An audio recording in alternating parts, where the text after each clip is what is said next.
It's the Ross Tucker Football Podcast. Oh, yeah, it is. But it's not just any Ross Tucker Football Podcast. It is a Monster Monday presented by DraftKings, America's #1 rated sportsbook app. It is a new week, which means we've got new winners. A new Spread the Word winner at Ross Tucker NFL, at RossTuckerPod, Twitter, Instagram, Facebook. It doesn't matter. I noticed. I appreciate it. Thank you. Yes, I'm talking to you. It means a lot. I like to send you signed press passes from games from this season, or football cards, or pictures, or whatever you want. I love to do it. Sponsor confirmation email winner. How about Simply Safe? How about Purple Mattress? Let's give them some love. I love them. I've told you guys about both of them for a while now. There's a reason why, because I use the crap out of both of them. And then the YouTube shout out. Look, I want to get to 2,000 YouTube subscribers. We got to do it.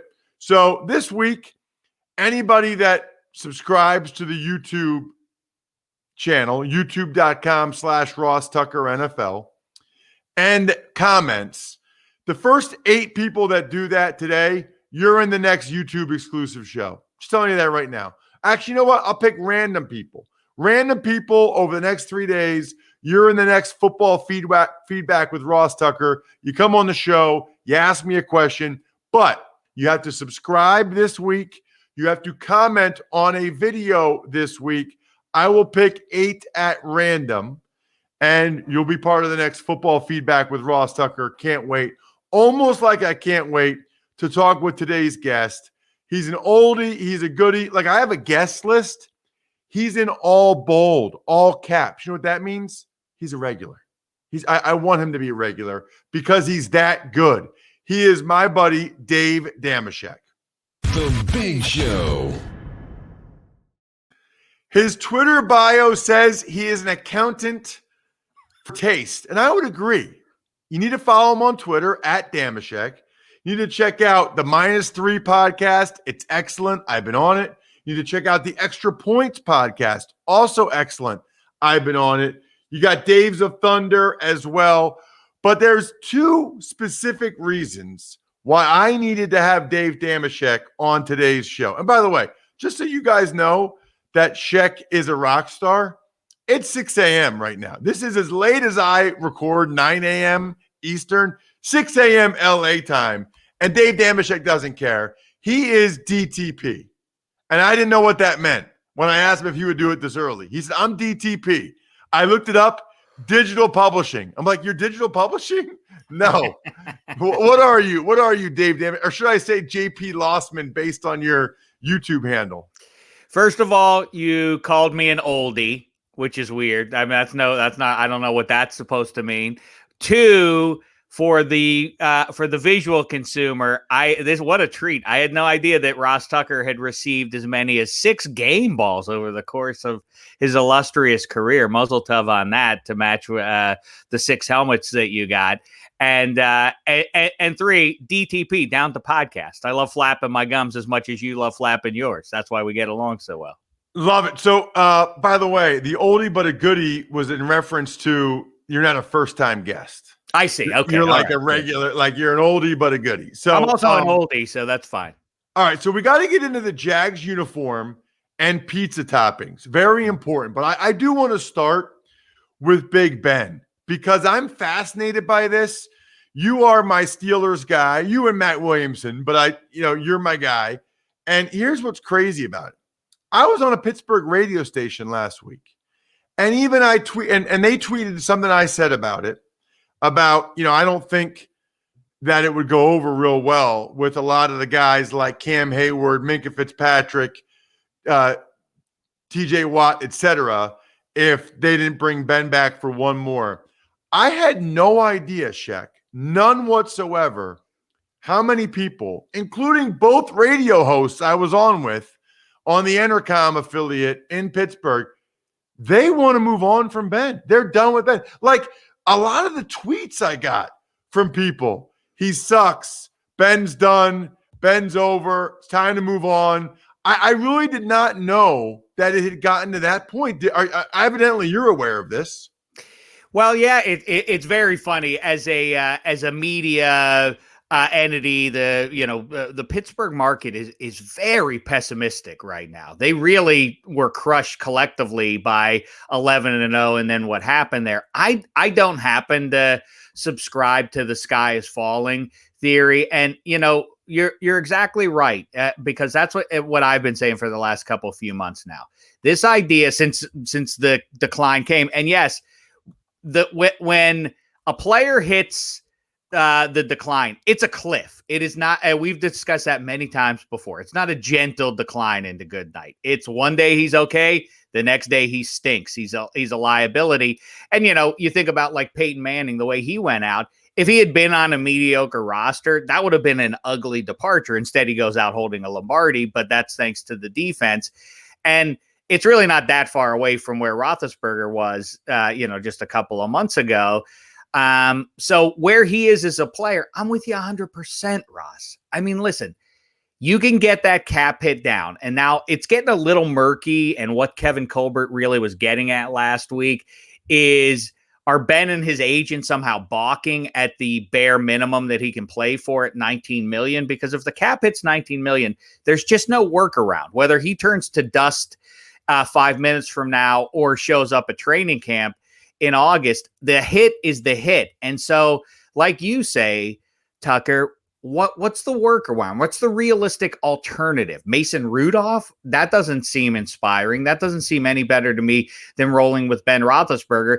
You can come up with crazy alternatives like Deshaun Watson or Russell Wilson or whatever else. Those aren't going to happen. In reality, Roethlisberger's your best bet. And these people who indulge this, well, just you know what? Just throw Mason Rudolph in there and whoever and stink it up real good and reboot and get a high draft pick in the first and come back and draft somebody. This assumes a great deal. One, that there's somebody there that you actually really desire at the top of the 2022. That's a little bit off in the future to determine. Spencer Rattler or whoever's going to play savior. In the meantime, though, that's the point that I keep making, is this idea that the Steelers are going to go 3-13 with Cam Hayward, TJ Watt, Minka Fitzpatrick, and that defense doesn't reside here in reality. That's just not they went 8-8 with Duck Hodges 2 years ago. Yeah. So here's the deal. Okay. And I don't know why I don't think this is that complicated. Through the first 11 weeks of the season, I thought they were the best team in football. When you looked at the offense, the defense, the talent, I thought they were the most well-rounded, best team, okay? You get rid of Roethlisberger, that's $22 million in dead cap money this year. That's not going to help you. Like, it appears as if Steelers, people that want to move on from Ben, they want to just take the dead cap money now, and they want to find out if Mason Rudolph and/or Dwayne Haskins can be the guy moving forward, and they think that this is the year to find that out. I respect that, Dave. I guess I would just say this. Roethlisberger was coming off a year in which he did nothing last offseason. Like, he had the elbow surgery. Remember when he did that pandemic video? No chance he was less than 300 pounds in that pandemic video. I mean, he like, his arm, he couldn't move. His arm was like in one of those like weird things where you can't, it's totally immobilized. Like, I personally believe if they say, listen, Ben, let's do a 3-year deal. It's really a 1-year deal. It's a Breeze deal, right? 3-year deal. We'll give you $10 million signing bonus or whatever. You're playing for the minimum. You prorate that out 3 years. Cap comes down, etc. But really, knowing with the understanding it's only 1 more year, I just think if he knows it's his last year, like, he can actually rehab his arm and his elbow this whole offseason, which he couldn't do last year. And by the way, like, he wasn't that terrible. I mean, didn't he throw for 500 yards or something in that whatever in the Browns game? Like, he wasn't great, but he wasn't that terrible. How about being able to run the ball for a yard? I mean, how about so many other things that we could get into here? Defense didn't exactly show up as well as they could have down the stretch either. I just think they were too good last year Roethlisberger's been too good to not give this group of players one more chance. That's my opinion, because if you move on from Ben, all those guys, they know, DeCastro, whatever, right? And I know he didn't have a great year, but they know that they don't have a chance to win the Super Bowl. Like, they know that. And you can say, well, you never know Mason Rudolph. And evidently there are people in Pittsburgh that like Mason Rudolph a lot more than I realized, Dave. But they know they're not winning the Super Bowl with a guy like Mason Rudolph or Dwayne Haskins. When every year that's the goal, I think it's very difficult to go into a season knowing ahead of time that that is not a possibility. I completely agree with you. And really across the board about what you said. And the thing about, like, that's going to be the premise of an entire professional football season, that you're going to devote the tail end of Cam Hayward's prime to seeing if Mason Rudolph is good. Like, what? That's the entire value of a football season. That's loco to me to evaluate that. There are other ways to determine if Mason Rudolph's the man. And by the way, he's not some first round investment that you have to, you owe it to him and the organization to see what Mason Rudolph has. Come on. And Dwayne Haskins is a fine project too, and maybe he'll work out. But I'm with you 100% that the severity of the reaction compared to the quality of the play is a little outsized about what happened with Roethlisberger and the Steelers down the stretch. That offensive line was a mess. I can point to a lot of different reasons why they kind of imploded there. I also have to be fair and say, if the football team is based around, that's obviously the way those cap hits work with the outsized percentage of the cap that the quarterback consumes, then he has to take an outsized percentage of the blame or the credit for victory. And they really did go down the tubes. There were some atrocious passes by Roethlisberger in the first half against the Browns in that playoff game. But I'm kind of with you that, okay, he's not, shrug off 4 defenders and run around and do a couple loop-de-loops and then make a playground play to his favorite wide receiver, Ben Roethlisberger, anymore. I do think, again, given the constraints of the cap and otherwise, who are you getting to replace him? And if it's roll with Mason Rudolph, that's too uninspiring for me. If I'm Cam Hayward and otherwise, I would rather roll with Roethlisberger. And I think that's the conundrum where Colbert is now. Like, what if, if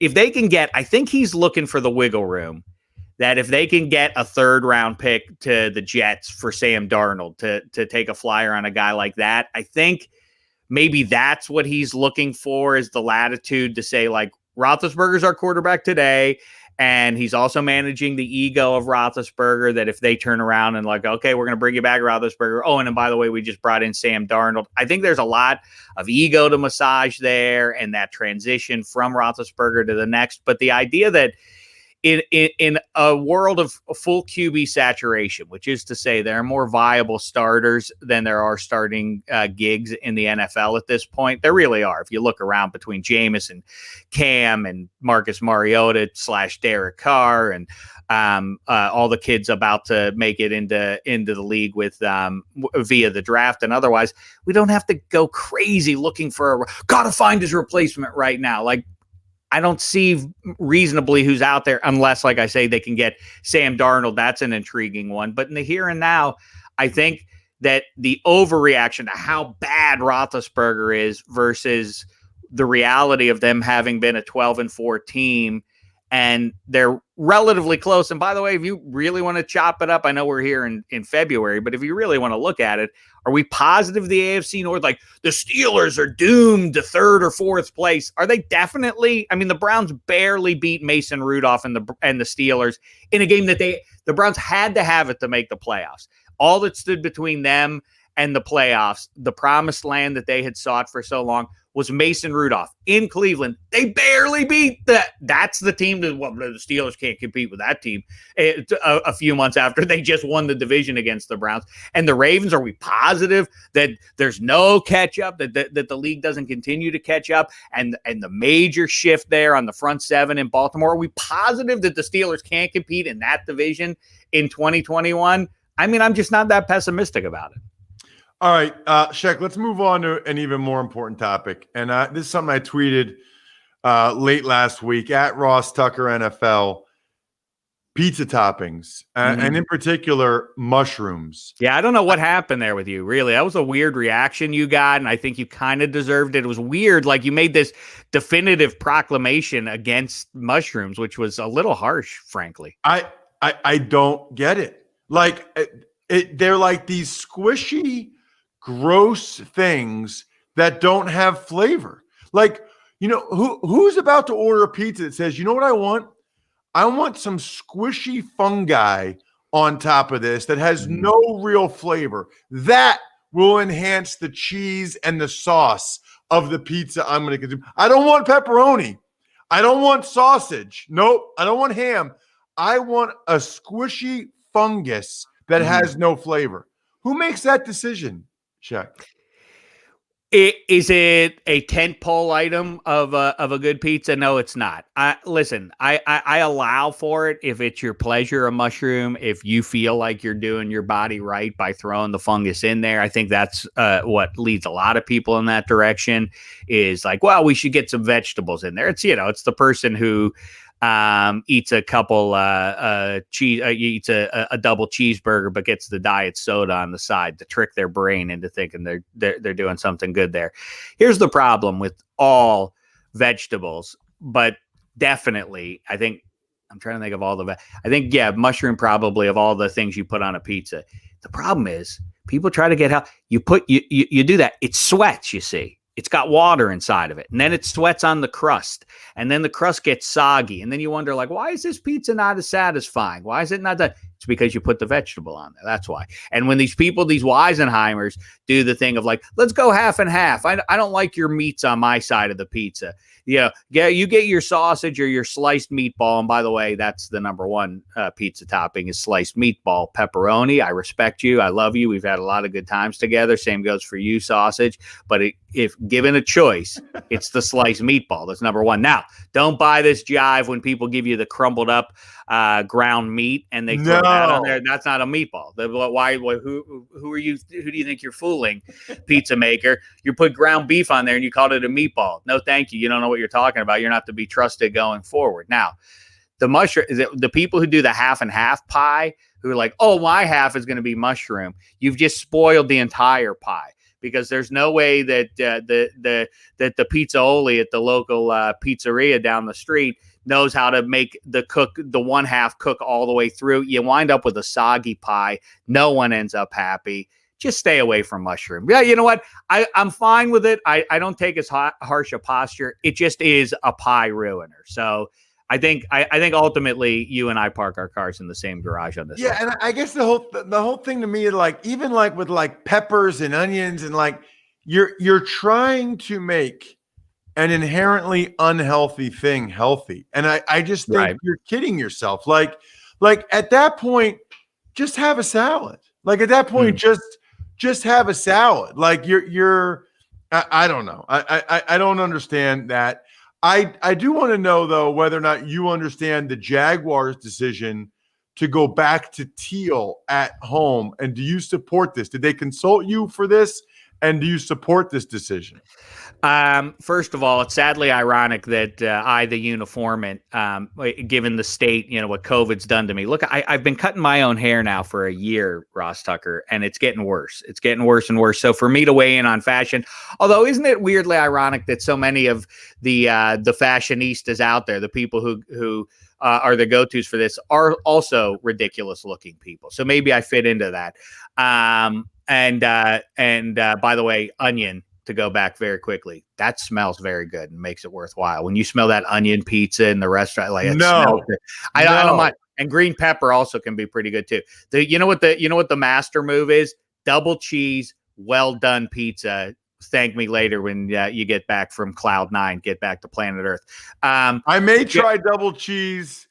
Well done. I might try sliced meatball. You know what I realized is a game changer? Double cut pizzas. Like, I saw you. Yeah, that is nice. Kid parties, little kid parties. So there's like 16 slices instead of 8. It's great because I'm convinced I only have 3 or 4 of those. It's really 2 slices. Like, You end up eating more pizza, don't you? It makes it easier to have less, and it makes it easier to have more, if that makes sense. Yeah, no, you're right. No, right. What ends up happening is you trick yourself, and next thing you know, you just ate a pizza and a half. My reaction to the Jaguars news is the same as I think every other human being on planet Earth is like, wait, the teal wasn't their primary color? Like, what? I really was like, I really did for sincerely like do like a thing in my head of like, wait, is that? Oh no, wait, we're not close to April 1st yet. Like I thought it felt like one of those kind of social media gimmicks, like as opposed to like, should teal be our primary jersey color? Like as opposed to what? I don't know what your primary jersey color is if it's not teal. Yeah, it's weird. I don't detest the state of the Jaguars uniforms right now. I mean, they kind of put themselves into a bad spot on day one when they were like, yes, our color scheme is black, teal, and gold. Well, that's not going to work out no matter what. But we've talked about it before. At least like the land of turquoise and teal and everything should be Florida. Just as long as you don't drag it up to like when the Grant Hill era Detroit Pistons. And when people got crazy about teal and it started going everywhere from the Marlins and then it went to San Jose Sharks. And it was like, okay, now teal's getting popular. It went too far when it landed in Motor City. It's like, okay, turquoise and orange, okay in Miami, not okay in Detroit, like just the same way that you don't go with the Steelers or the Browns in the Rust Belt color scheme. You don't put that, you don't do that in LA. You don't do that in Tampa. Those don't make any sense there. Same goes in reverse there. But all right, congratulations, Jags. You have that was Shaq. Your reaction was perfect, and I had the same. I'm like, I thought they were teal. It's amazing. Check out this guy on Twitter at Dameshek. The -3 podcast is excellent. The Extra Points podcast is excellent. And this guy is super close to 200,000 followers. He's not a vain person, but let's get him there anyway. Why not? Yeah, I am. Because he's not vain, let's get him there. I love it. Thank you, Shaq. All right, go eat a not mushroom pizza on me, Ross Tucker. I will do Thanks that. as always, there he Allie. is, Dave Dameshek, my buddy, absolute stud. Speaking of studs, most of you are men, and even if you're not, most of you run the household that you're in right now. Men, women, doesn't matter. There's no genders here. You can make the decision to protect your family, and you should. Simplysafe.com/Tucker. It's incredibly easy to customize your home. Just go to simplysafe.com/Tucker. You can easily choose the exact sensors you need or get help from one of their experts. Look, my wife and I went to dinner Friday night. I posted the picture on social media. We had a babysitter. Yeah, I put the alarm on while we were gone. Make sure everything was good. We went skiing yesterday as a family. Got back, alarm still on. Nobody was in the house. Love it. Go to simplysafe.com/Tucker today to customize your system and get a free security camera. Trust me when I tell you, these can and do have a big impact and can be evidence that you need in a case. I have proof. Simplysafe.com/Tucker. Simplysafe.com/Tucker. Tuck's Takes. Good morning, Ross. What happened on Thursday afternoon? So you have probably had a lot of time to think about it. And well, what do you want to say? Carson Wentz from the Eagles to the Colts for a third-round pick in 2021 and a second-rounder that could possibly turn into a first-rounder in 2022. Right. So I could go really deep in all the Wentz stuff, and I don't know what happened to him. I really don't. I think the combo of them drafting Hurts, Wentz playing poorly, I just think he lost his confidence, and I think he was not used to the level of criticism that he received, and I don't think he handled it well. as for this particular trade, here's the thing I would say. People are like, oh, I don't know if it'll be a first rounder or not. It's got to be 75% of the snaps for Wentz or 70% and they make the playoffs. Here's the reality. If it's not a first round pick, this is a terrible trade for the Colts, right? Because that means either Wentz is really bad and they have Jacob Eason or somebody else playing, or it means that Wentz got hurt. Either way, they just took on a contract with more than $40 million fully guaranteed for a guy and gave up a third-round pick and a second-round pick for a guy that got hurt again and or can't play. That'd be a terrible trade for the Colts. So it better be a first-round pick. Otherwise, it's a bad trade for the Colts. That's how I look at it. Tuck's Takes.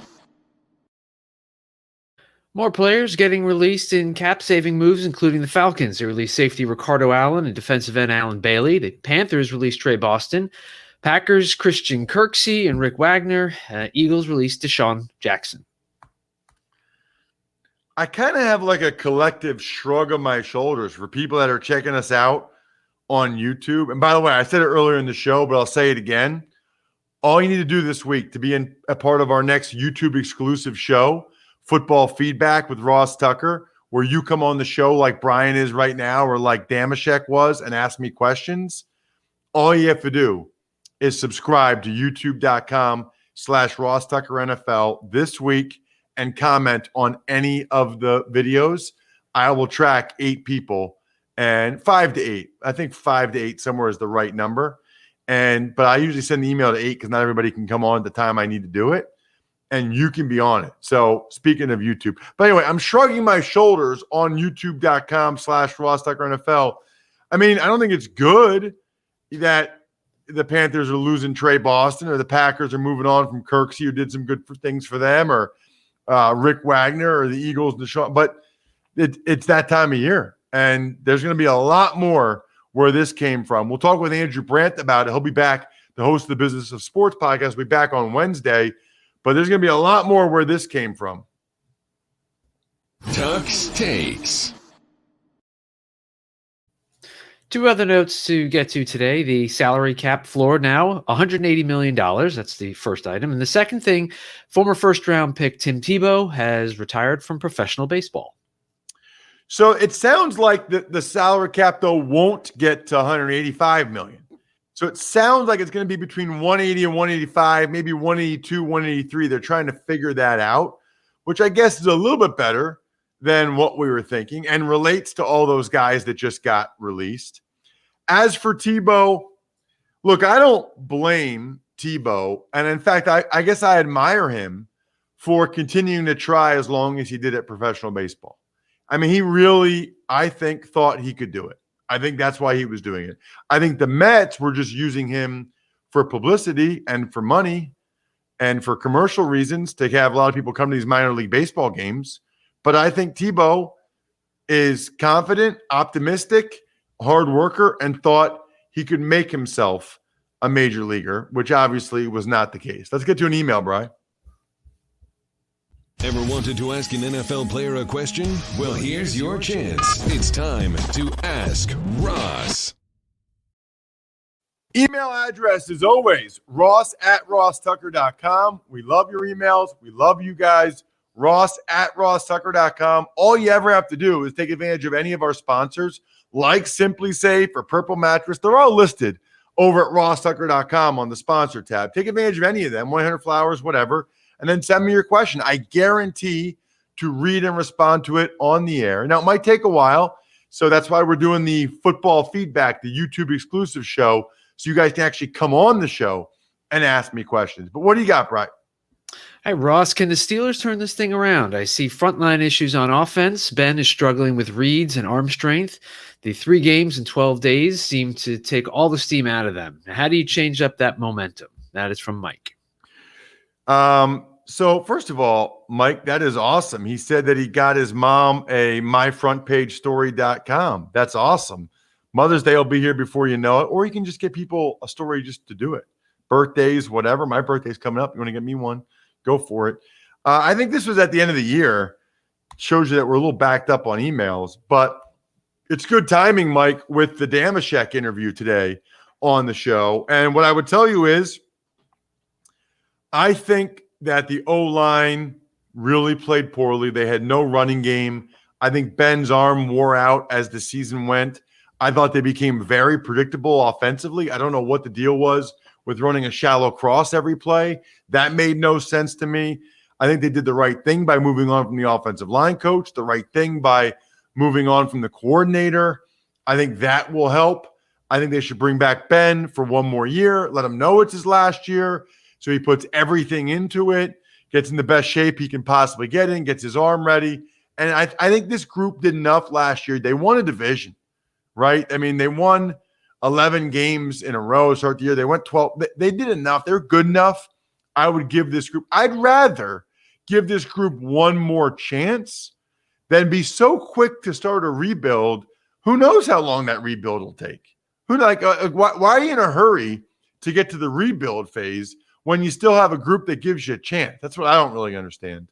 I do understand that any of our patrons, patreon.com/RTmedia, they're absolutely awesome. We love them. Pizza Boy Brewing, Sporticulture, SteakhouseSports.com, Vision Comics with an X, DinerDepot.com. They are, I think we're done here, members of patreon.com/RTmedia. We need a little happy hour soon. Other than that, we'll have the Even Money podcast tomorrow, looking ahead to 2021. How about it? Some Super Bowl futures, division futures, MVP futures. You're not going to want to miss our first look at the 2021 season on the Even Money podcast tomorrow. I think we're done here. Thanks for listening to the Ross Tucker Football Podcast. Make sure to also subscribe to the Fantasy Feast, Even Money, Business of Sports, and College Draft. All available at Apple Podcasts, RossTucker.com, or wherever podcasts can be found.